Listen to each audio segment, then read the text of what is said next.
So, alright, let's begin off this new marathon with a movie you might be a little bit confused why we're starting with this movie.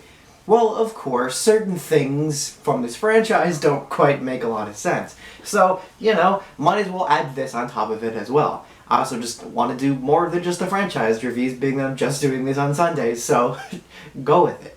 But more importantly, technically this is part of the same franchise. With Han, it plays basically the same character as according to both the actor and the director of some of the Fast and Furious movies and this movie, Justin Lin. So, there you go. Before we get into the actual parts of Fast and Furious, I do want to talk about this movie specifically, because I feel like it does kind of set up a neat, interesting arc for this character who will apparently be seeing again in the most recent of the Fast and Furious movies.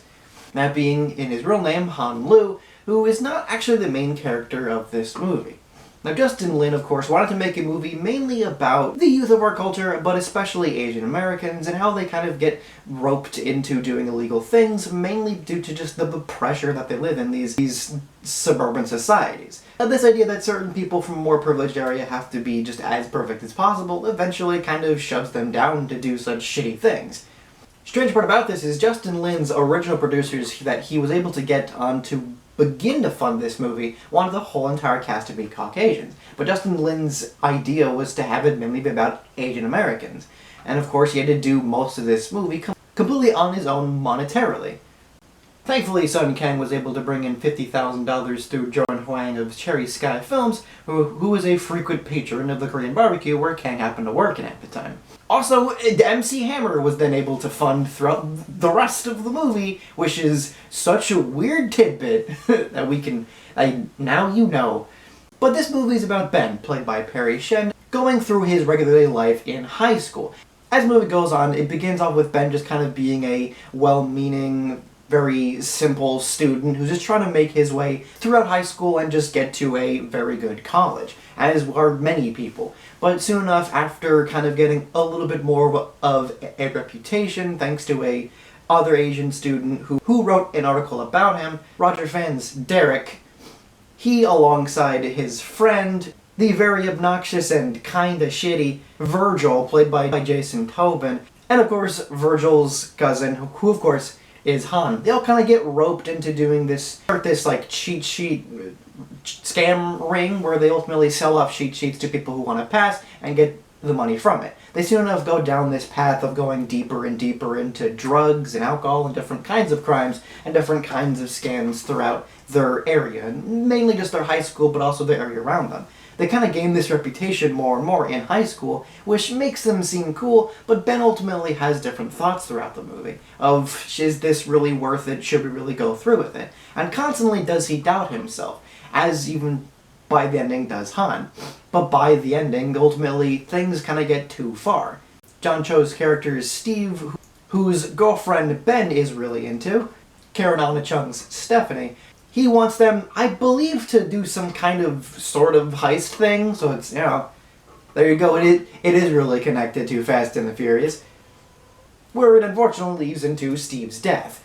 This, of course, leads into the actual little opening scene where Ben and Virgil have to re-dig up his dead body after they hear his phone being rang, of course, by Stephanie.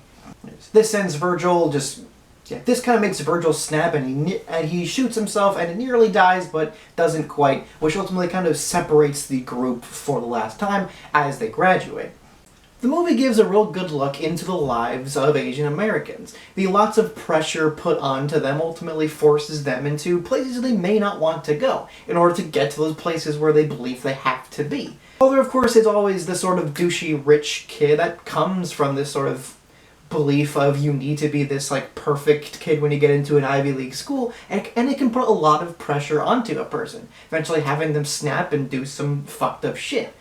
This academic pressure is very major and very apparent in the American households, and it's shown very clearly here. But I do feel it could have done a little bit better. We don't really get to see a real good look into the home lives of our teens. We don't see their parents the whole movie. Virgil mentions his dad, but never do you really get to see his dad. Nor Hans, nor our main characters. You don't get to see anyone, really.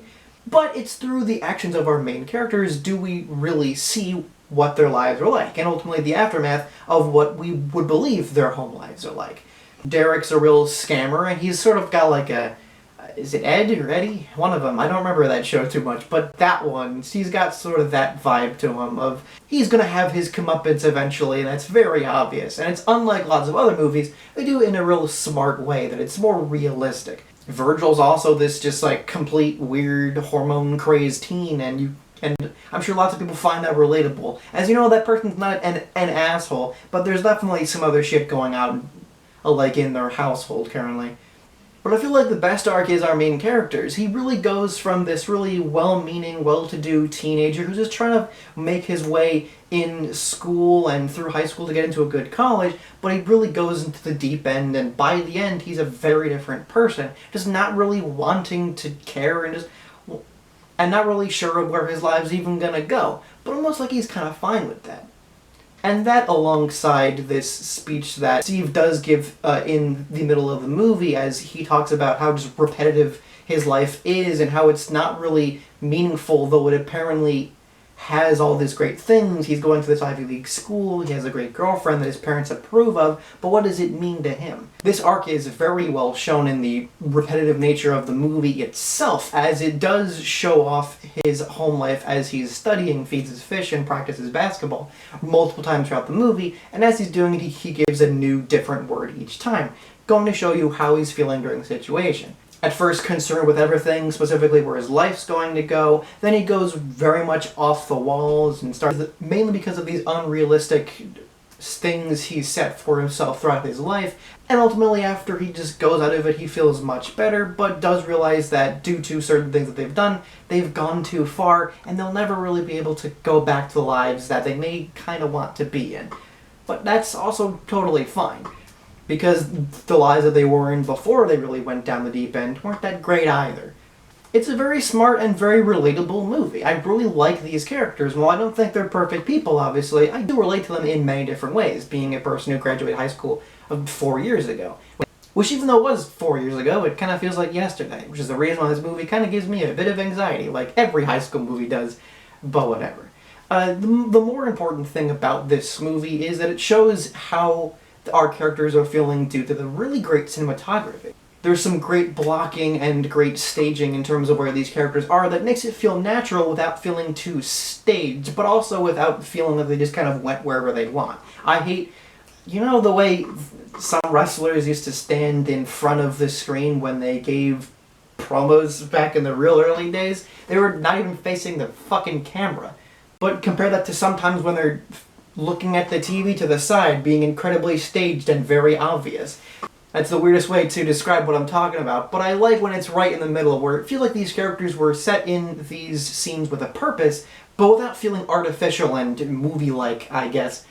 They're incredibly well-made, well-thought-out shots that I really want more movies to use. But more importantly, when shit really gets crazy, then so does the camera work.